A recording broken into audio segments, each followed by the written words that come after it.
7:02. Live on the Prime Media Plus app. DSTV channel 856, 92.7 and 106 FM. Let's walk the talk.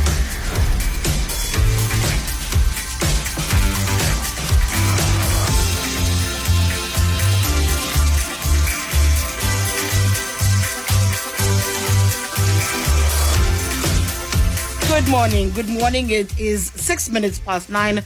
Welcome to the Clement Manyathela Show, the Friday edition. TD Madia standing in for Clement today. I'll be with you until 12 o'clock. How are you doing? It's nippy outside. We made it to the end of the week. What are you grateful for today? When you look back at the past, 5 days? What are you happy about? What have you achieved? Are you running the comrades? I'm told many a time that the community of the CM show, the 9 to 12 community, is a running community. I know that the host of the show is an avid runner. Are you running this weekend? Are you not worried about the reports that we might have snow? I saw the weather essay alerts on social media. Please, you have no reason to be surprised over the weekend. I'm talking about it. I know it's in the news. I know they're telling us about it. It's going to be it's going to be freezing weekend. Predictions that there'll be snow everywhere but in Limpopo. So I'm wondering about whether or not you are prepared, whether or not you'll be taken to the tar as well. And what are you grateful for this weekend? Of course, it is the Friday edition of the show. 7:02. Let's walk the talk on 92.7 and 106 FM.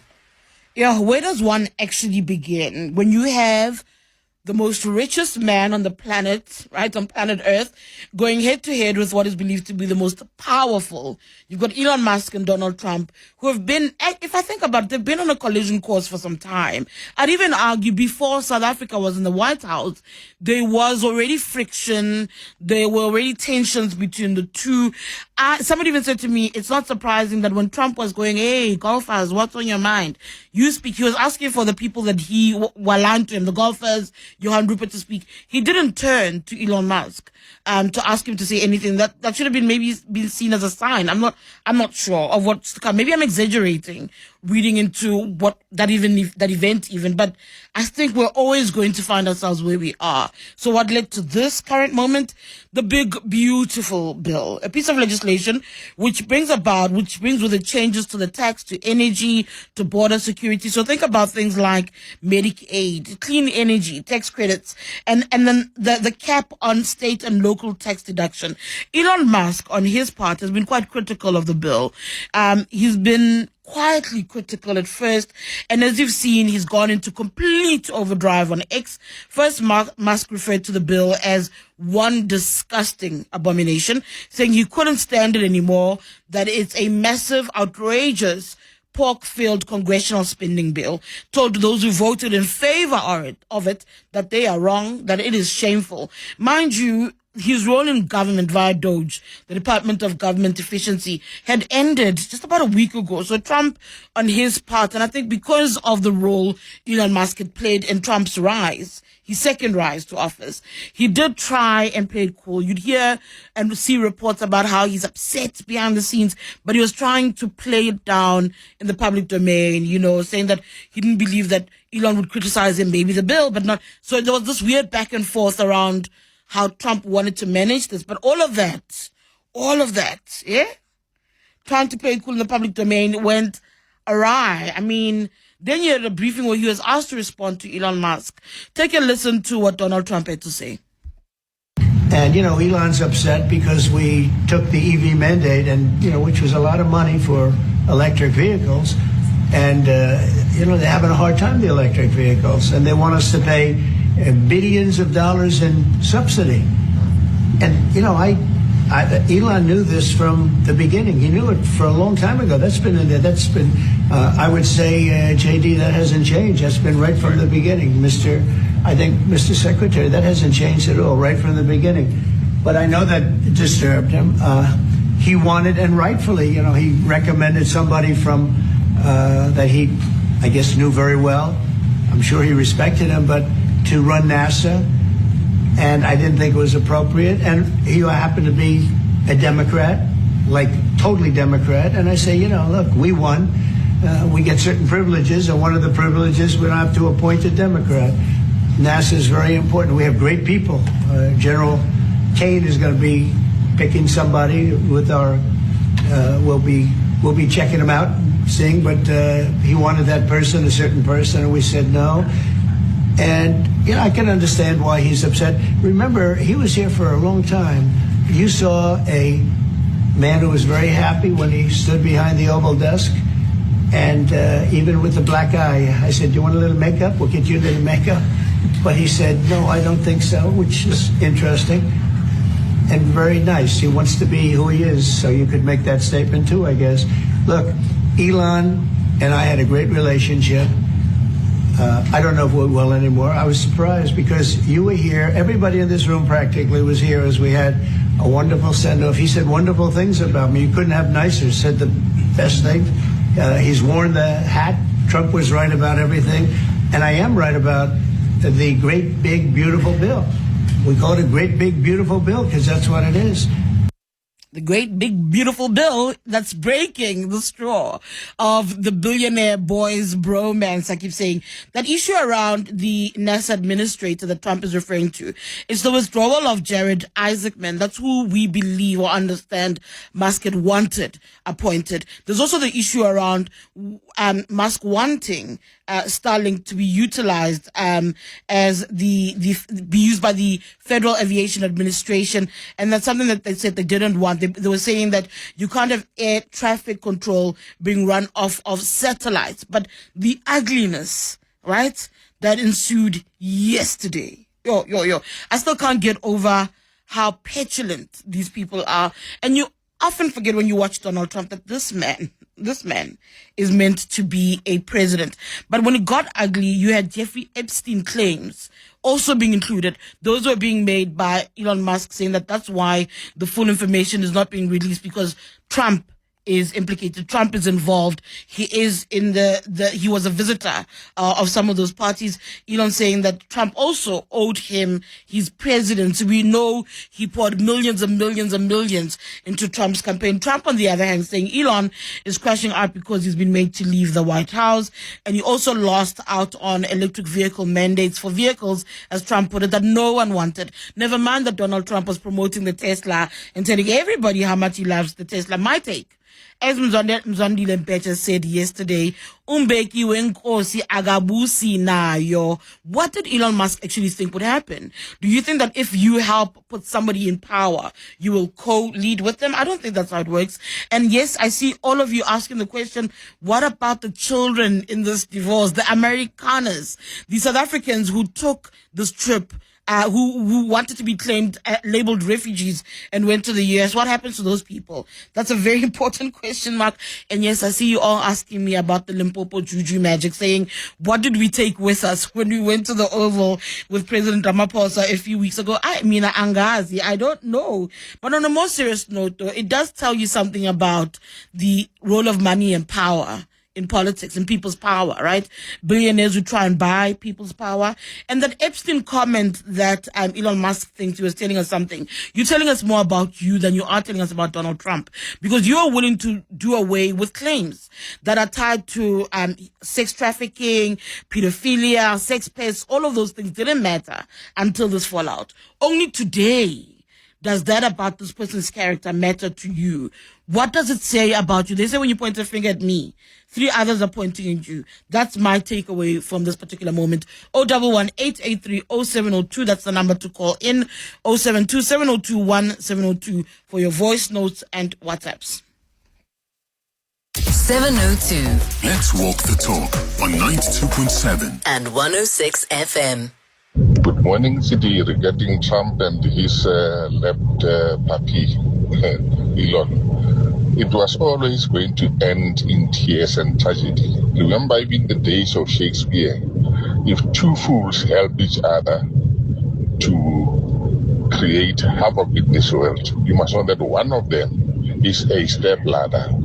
The other one, once he or she's up at the top, will kick the ladder very far, because he or she knows that this person who was colluding, conspiring with him or her, is very, very dangerous and should be kept very, very, very far.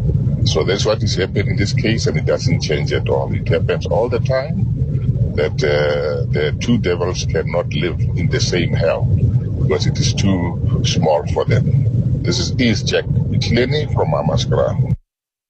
Nice morning, Zidi. You hit it right on the nail. Let's get to the beautiful news of these guys fighting. I wonder what's going to happen to the refugees now. Because, yeah, their relationship is sour. But anyway, good day. And have a great show. Hi, TD. On the Trump and Elon Musk beef, I generally don't like to entertain any conspiracy theories, but based on the events that have transpired over the past few months, anything is possible. I do think that it's an interesting theory that this is all a play to get Trump impeached so that J.D. Vance comes into power, which is an interesting speculation because J.D. Vance would not have won the election on his own steam, and he has interesting connections to Peter Thiel, who is also a tech billionaire. Morning, Teddy. Look, I also noticed that Elon Musk, when Ramaphosa was there calling speak, and you could see that he was angry on his face, and now it makes sense why they are having an issue with Donald Trump. And remember, Donald Trump represents Republicans. Republicans are not only about Donald Trump. So whenever they do all this misinformation and everything, they are running the campaign of Republicans. So I'm sure some of the heavyweights of the Republican have also complained about Donald Trump's conduct, especially with Elon Musk and all the misinformation about the killing in South Africa that are not happening. So I'm sure that Donald Trump was reprimanded, and that's why maybe even Elon Musk is even distancing himself from the Donald Trump MAGA movement. So yeah, I also noticed that, and honestly, it's quite not surprising when two narcissistic are fighting. Sfiso. Thank you so much for that. Yes, so you raise other issues. There's so many theories, conspiracies around what's happening. There's some who believe that this is all put on, that while we watched Starlink crashing overnight, that it meant, Tesla rather, that it meant absolutely nothing, that actually there's a greater thing at play in all of this. And the question around the Republicans, where are they? Why are they silent? Why are they allowing themselves to continue to be duped? I also take great issue with the Dems, because I know that they are in a state themselves, but the Democrats, I think, have not been effective. And somebody else, when I was in the US, said to me, hey, we've got other problems here domestically. That's why we feel paralyzed. The sense of paralysis is there in Washington. I felt it. I spoke to people about it. I sensed it. So something's very off. KK in Deep Kloof, is my Zulu found wanting? Is my Zulu incorrect? Hi, KK. Is my Zulu incorrect, KK? Don't butcher our language, man. I didn't butcher it. I'm so proud of myself. Umbeki wenkosi. Yes. Umbeki. Yeah, umbeki wenkosi akabusi nayo. You know where this idiom was derived from. During the era of Shaka, he had his right-hand man who was Mbopha Kastai. He was Ntule actually. And then Mkaba collided with Dingane and Mbopha to assassinate Ushaka. And then when Dingane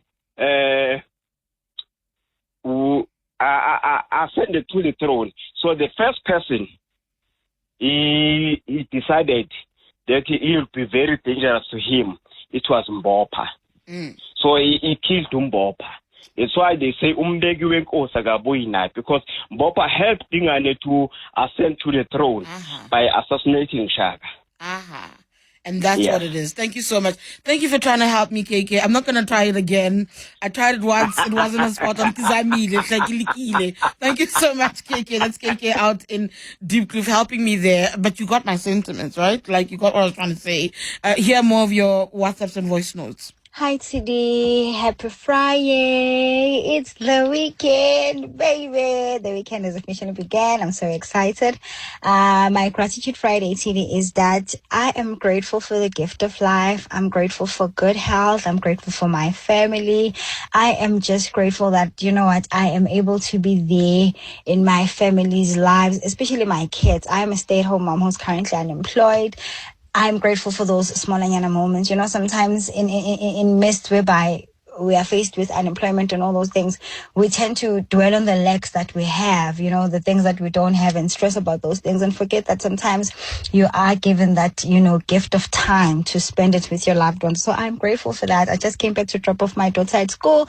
I'm so grateful for that, and I want to carry that positive energy with me, you know, for today and the rest of the weekend, that, you know what, celebrate the smaller things that you sometimes tend to overlook. So yeah, enjoy the rest of your day. It's Namcebo and Pinoni. Bye. Thank you so much for that, Nomcebo. That is really beautiful. I think you hit it right there. Hey, sometimes we get so bogged down by the many, many things that are going wrong that we don't look at what else is going right and what time means and how absolutely precious it is. Thank you so much for that. What are you grateful for? What are you preparing for? Are you running this weekend? And of course, we're speaking about the bromance. I also want to speak about the Minister of Higher Education. Every week, a stakeholder must force you to recognize, must force you to come right. I'll share my thoughts about that in just a bit. 011 883 0702 072 702 1702. Hello, TD. Good morning. I'm really not surprised with what's currently unfolding between Donald Trump and Elon Musk. I think this was a recipe for disaster from the word go. Two psychopaths. It was never gonna work. This is like the most shortest political relationship that I have ever seen. So it is very interesting. I was also camping, on Twitter, just seeing what was unfolding. So yeah, it's very interesting. This is Pete from Tembisa. Nice show today. Good morning, Tidi. Look, man, the tour between Trump and Musk is interesting, and it's good for us as South Africans in that they're behaving as teenagers. After a breakup, they go all over the show and putting allegations against this one and against this one, and So yeah, it just shows the immaturity of both of them, realistically speaking. And I think Musk should have just moved away as soon as he got Trump there. He should have just pulled the strings from behind the scene. But he wanted to be the head he wanted to basically co-govern with Trump, which was never going to happen because Trump's people also started to have a dislike for him. But yeah, it is what it is. It is politics. They're both good for us. We just don't, in South Africa, we don't have to get involved. We just have to have our own popcorns and watch this movie from afar. Kiki. Yay, bangas fagi. We want nothing to do with this. I saw somebody asking an American yesterday. He tweeted, what if they deport him? Can I tell you? My immediate response was like, to where? Where must he go? Where must Elon Musk go? Here. Eldon Sampier from Newsroom saying to me, no, we'll send him a letter from Kumbilekaya, from his father, Aaron. I'm like, no, they must leave us out of this entire saga. They must leave us out. The only thing that could happen, and I think it's a fake tweet though, doing the rounds that, there's no genocide. Of course there's no genocide in this country, but we don't want to be in it. That's all I'm saying, is that please leave us out of it. There are people who don't believe it's real. There are people, and I saw a few people saying yesterday, like, what if actually they're playing us? What if there's something else? Sydney, you're one of those people who doesn't believe that this is a real thing, that this meltdown is legitimate. Yeah. Go on. So imagine now Elon Musk he made this 49 refugees that went to America to get a refugee status. So all of a sudden, what will gonna happen to them? The poor refugees that went there, the cargats. They say they are cargats, not farmers. So what's gonna happen to them if Elon Musk's friendship with Donald Trump falls apart? What's gonna happen to them? And what if the term Donald Trump's term comes to an end? What's going to happen to those people, the Afrikaners also end of this? I said, why must we care? They lied. They bought into a lie. Why should we give it, why should we care? Yes, exactly. So they wanted to be labeled refugees from a country where there is no genocide. Why is it our problem? I wanna there. You couldn't convince any of us. I don't think we must be bothered with those people. Yes, because now they're trying to make us look bad, as if we blacks are treating the whites badly. But as you can check in our country, the economy is in the hands of the whites. But that one, nobody talks about it. So when one white people is getting hurt for their own problems, for their own whatever takes is taking place in their farm, so everybody must now dance for their tune. But I think the one for Elon Musk and Trump, they are playing us. That one I can definitely show about. Only time will tell. They are playing us, those people. Only time Yes, will only tell. time will Sydney. tell. Thank you, Sydney. Thank you Sydney very says much. that. Thank you. Sydney says that he believes that we are being played. I mean, I don't know. All I can tell you is that the Americanas, as you guys call them, I don't want to be involved. I don't care. They participated in what was a really damaging lie about our country. Our country's got enough problems as it is. They participated in that. They helped to take the image of an already struggling country. I cannot be there for what happens to them. They must deal with the consequences as it is, eh? You must just go see to finish. Nari, good morning in Blegari. Hi, morning, okay. Okay. All right, Go on. Bon, yeah, I just want to say that I think Elon Musk actually is arrogant. I think he's out of line because he doesn't realize that Trump got the power even to revoke his citizenship.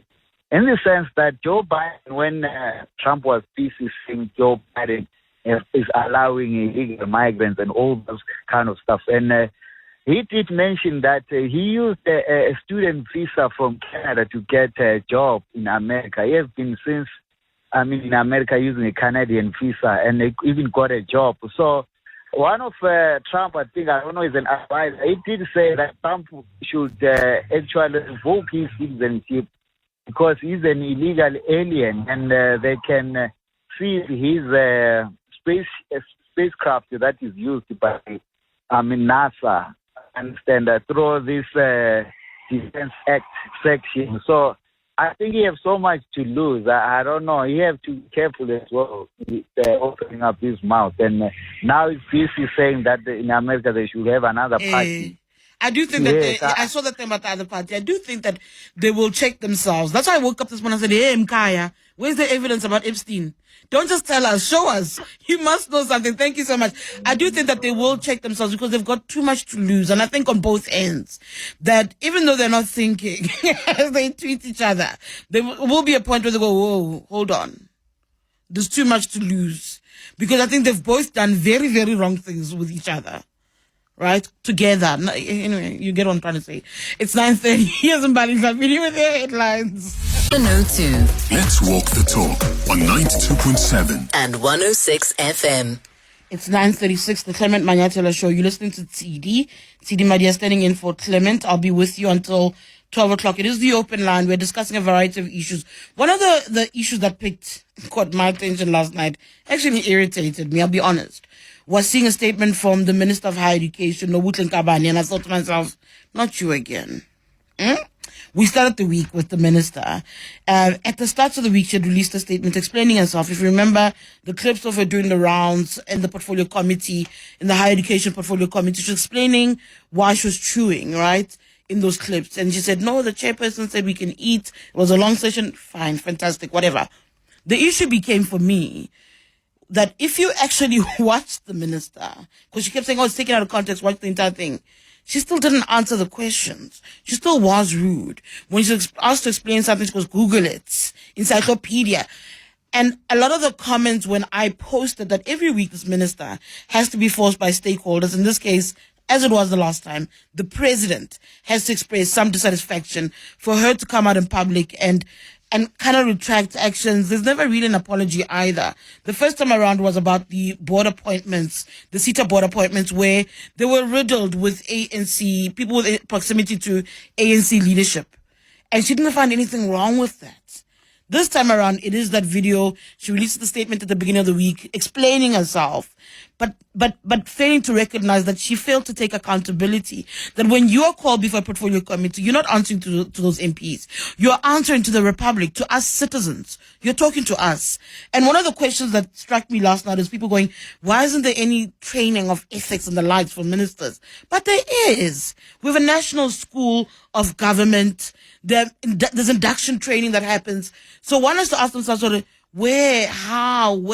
how did the minister get lost? But anyway, she releases the statement last night where she says she's noted the concerns raised by various stakeholders. She goes on to speak about, upon reflection and having considered the feedback received from various, again, stakeholders, she acknowledges that the situation could have been handled differently. She takes the opportunity to express her commitment to strengthening the relationship between the ministry, the department, and the portfolio committee. She says she intends to inculcate and maintain a constructive, respectful, and professional working relationship with all members of parliament. She remains committed to the principles of accountability, good governance, and cooperative governance. We can all say, right, after watching her, that none of those things were in play when she was in that particular, when she appeared before that particular portfolio committee. I'm inclined to call for many other things about this minister. But before I do that, I do want to bring in Busani Ngaweni, who is the principal of the National School of Government, to speak about what is there, how do they prepare ministers, MPs,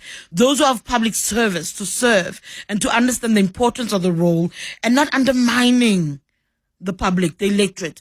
Busani, good morning. Welcome to Radio 702. Thank you so much for your time. I mean, Busani, when people go, are these ministers trained? Are these MPs taught anything about ethics? What goes through your mind? Because the reason why that's raised in the public domain is because it's found wanting in those who are serving in the public space. Yes, good morning to you and your listeners. Well, yeah, we do train ministers. As we speak right now, actually, we have a whole legislature of Mpumalanga in training session on ethical leadership and legislative oversight. 2 weeks ago, we had a whole cabinet of Mpumalanga in the same program, and we run a variety of those in different provinces and also at a national level, including for the portfolio committees themselves. There is a compulsory ethics course which is online. It's compulsory for public servants. A number of ministers are doing that, and other members of parliament on a voluntary basis, because not yet compulsory for them, and we have a few of them who are registering it. Then the one that we do, which is training, which is in person, we cover a variety of issues there with regards to ethics, not only ethics in terms of making sure that there is no corruption and so on, but ethics in terms of how one invests himself or herself in the responsibility that they are given in the Republic. And we get very interesting feedback out of it. We even touch on issues of unlawful instructions. There is the memo, the Public Service Commission takes that module, and there's a memo, and they quote a variety of laws with regards to giving the unlawful instruction. With regards to Parliament, I mean, maybe based on your question now, I need to close a gap in the training program, because in our program we do train ministers and deputies and MECs on how to engage with Parliament, but we've never covered this aspect. So what we cover is issues of responding to parliamentary questions, which is one way of members responding. That's usually in the House. They have to respond. The leader of government business does the monitoring of that. Just 2 weeks ago, we had all parliamentary liaison officers of ministers in a training session talking about parliamentary questions and their responsibility thereof, because the leader of government business, who is the deputy president, does the report to cabinet every fortnight on outstanding questions, and we all see in the newspapers when different members of parliament will show that a particular minister hasn't responded to parliament.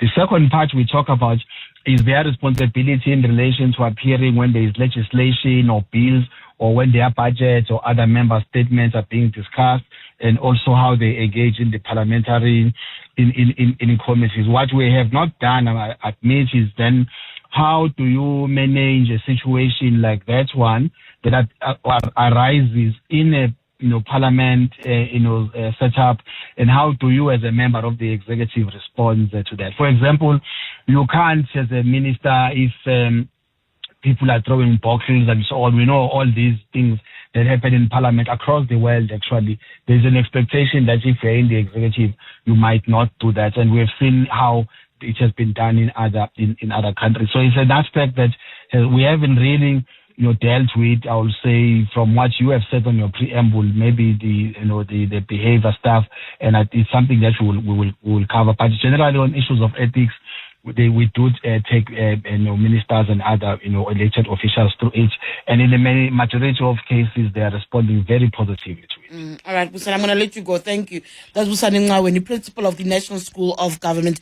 I hear him saying that they haven't dealt with the issue of behavior, but actually, if we're being honest, you don't have to teach an adult to treat other adults with respect. The minister should know that by now. For me, Mr. Nkabani purely serves AC National Conference desires. It's got very little to do with the portfolio and the job at hand. A lot of her actions speak to me, as somebody who covers politics, to 2027. It speaks to me with who she's aligned to and why it's important to try and get KZN on their books. That's all. All her actions, guys, please pay attention, are about the ANC's National Conference, that minister. And that bothers me. I'm also very worried that here's a minister who very soon will not be allowed to set foot on any of the country's institutions of higher learning. She's isolating herself. She's making it difficult. And she is somebody who, when her sword falls, and I think it will, she'll have no one to blame but herself. At every turn, I look at the Minister of Higher Education and I think, geez, you don't belong there. You have no interest in your constituency. You're worried about 2027 for a party that's at 40%. Yes, sis. Join us. Let's walk the talk. This is 702. All right, we are still engaging on various topics. It's the open line. It's 9:47. CD Madia in for Clement Manyathela, discussing Elon Musk and Donald Trump. Is it the fall of the bromance? Is it something that's put on? What do you think? A lot of people are asking me, what did South Africa leave when they went to the White House? Some call it Iswasho. Zintle said Istrito. I hope I said that correctly. Nogukaya and Masa are laughing at my Zulu. I think my Zulu is kind of sort of there. A lot of people asking, what did you leave? I saw Clement Manyathela, head of diplomacy at the Department of International Relations, really excited. Says he's celebrating. Says we must not ask him why he's celebrating. South Africans are loving this moment. The fall of Donald Trump and Elon Musk's relationship, of course, because we think a lot of our problems with the US had a lot to do with Elon Musk. Well, some of our problems, the intensifying of our problems, the intensification of our problems over the past, few months, year or so, we think has a lot to do with the relationship between the pair. So a lot of South Africans weighing in on that. 011-883 if you want to call in. 072-702-1702. We are also speaking, of course, about the Minister of Higher Education who only changes her mind because stakeholders, i.e. the president, calls her out.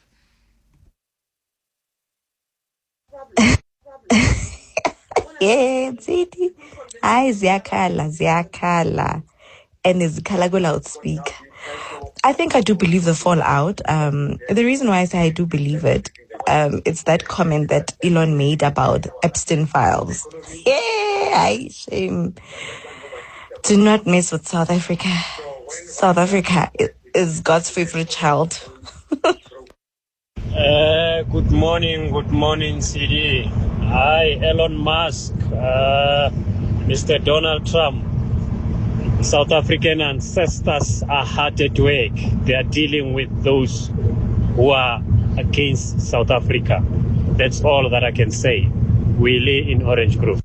Hello, CD. This is Bongo in Midrand. I think you can't run away from the question. What did you guys take with you to the White House? Because clearly after you've been there, something has happened. Why do you guys believe we left something, eh? We went with a little bit of Matiba magic. You guys are so funny. Like I said, a lot of questions asking, is it Istrito? Is it Iswasho? Is it a Limpopo special? You know what they say about our people there in the north. What was it? I don't know. All I know is South Africans are enjoying the moment. I've seen all the memes. But I do think, again, going back to that Epstein issue, for me, that's where it's really serious. For me, having those kind of allegations, and Elon Musk pretty much saying to us he was comfortable with a man who could have been involved in sex trafficking, pedophilia. He was comfortable with all of that until this fallout. That's a massive problem for me. It's a massive indictment on all the characters of all those leaders who are working with each other. There's also this weird theory about the tech billionaires and what's happening and how Trump is useful for only a small period of time and that JD Vance is in the background. There's this theory, right, around what needs to happen. Think about those Project 2025, hollowing out the state. All of those things are part and parcel of the conspiracies that are currently at play. Here are more of your voice notes. Hi, Radio 702. I just want to give an alternative idea to the spat between Elon and Donald Trump. Now, Elon got a very bad reputation when he joined the Republican Party in order to run Doge. I mean, he upset a few people. They even torched some of his showrooms and cars. So just think about it. Maybe this is all planned on his exit to create this sort of feud between the presidency and Elon's businesses, so that they are not seen or talked about. Oh, it's Elon, he has the ear of the president type scenario. He wants things to return to before he got into politics. So maybe this is just all a ploy to gain favor. It's like a public game, and I mean, I wouldn't put it past him. That's something I would do. Good morning, Siri, my favorite political journalist. I would like to wish my colleague, Stephen Dlomo, all the best. He will be running Comrade this Sunday. The whole company, Renas Logistics, is behind him. Thank you very much. Peter Maila Machaba from Letswata. Kelebo Peter, we wish Stephen Dlomo all the luck, all the stamina ahead of that race over the weekend. That theory that this could be, going back to Elon Musk and Donald Trump, that theory that it could be orchestrated is interesting. But I always ask myself, are our political actors that good at acting, at pulling a facade? People said the same thing when Floyd Shivambu, not trying to bring the EFF in, but when Floyd Shivambu did leave the EFF, people said, oh, no, this is a gimmick. And I said, is Julius Malema that good an actor? In this case, I'd have to ask, is Donald Trump that good an actor? This is now based on the engagements he's had. I do think he tried to keep it on the low. I think he tried really hard not to engage at some point. I don't know. I'd have to believe that they're that convincing to believe that that's a possibility. I can't put anything past anybody in the political space. Hey, those people are capable of doing literally anything. Here are more of your thoughts. Good morning, City. This spat between Elon Musk and Trump, wow, I guess it was really only a matter of time. And I think the valuable lesson that Elon is going to learn from this is that privilege can only take you so far. Cheers. King here. CD John here from Randburg. On the downside of this whole war between Donald Trump and Elon Musk is if Donald Trump cancels the refugee program, please, let's pray that he doesn't. The problem with Elon now, he's trying to blame Trump, to say Trump is in a Jeffrey Epstein's file, and all of those things. But he was there campaigning for him. He even ran a lottery, giving people million rands to go and vote, and then to go and vote for Trump. So now he's like, now he didn't get his own way, because Trump he knows how to use people. Didn't get his own way now. Now he finds himself very much more in the other side. He think that he was going to be treated special by Trump. If he knows about this information and the first hand, why is not campaigning for the impeachment of him? Why did not support Camilla? He's trying to be a hypocrite now. Thank you. Put him in Rustenburg. Hi, TD. This is Disco from Midrand. Elon is one tweet away from saying, I lied about the genocide. Watch this space. Or talked about, hello 72, hello my crush, this is Siabonga here speaking.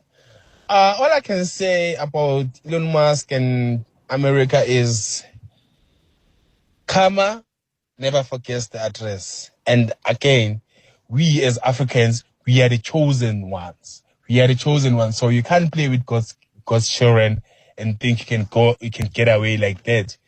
Guys, Africa is the chosen one. In Africa, we get all the nutrients, all the minerals, everything. It's here in Africa. We are the one exporting those things to Europe. So what's happening in the White House right now? It's karma. It's karma, baby. Did you say my crush? Anyway, yeah, karma never forgets the address, they say. And maybe that's what we are watching. You know what I think South Africans should never forget? Because you guys also love being exceptional, eh? You like being the exception to the rule. We mustn't forget that we are a country riddled with problems. As this unfolds, this might not work to our benefit in any way. We are just observers of the madness, the mayhem. I always think about the Rose Garden briefings during COVID. Those are my favorites because it'll always make me feel better because I'll say, oh, Rekowisha, it's bad. But there in America, there's somebody said, it's a good loudspeaker, like it's worse somewhere else. So that's the only comfort I ever took from at least Trump's first term of office. So when this unfolds, that's the only comfort I take. It's like, hey, there's chaos and madness elsewhere. But it doesn't make our situation different. Until Trump goes, actually, those are full on lies. You know what I mean? Until we can actually get some benefit from this. I'm just like, I singen in Dao. And Elon mustn't come here. Maybe go to Canada, but not here. Thank you so much for all your inputs.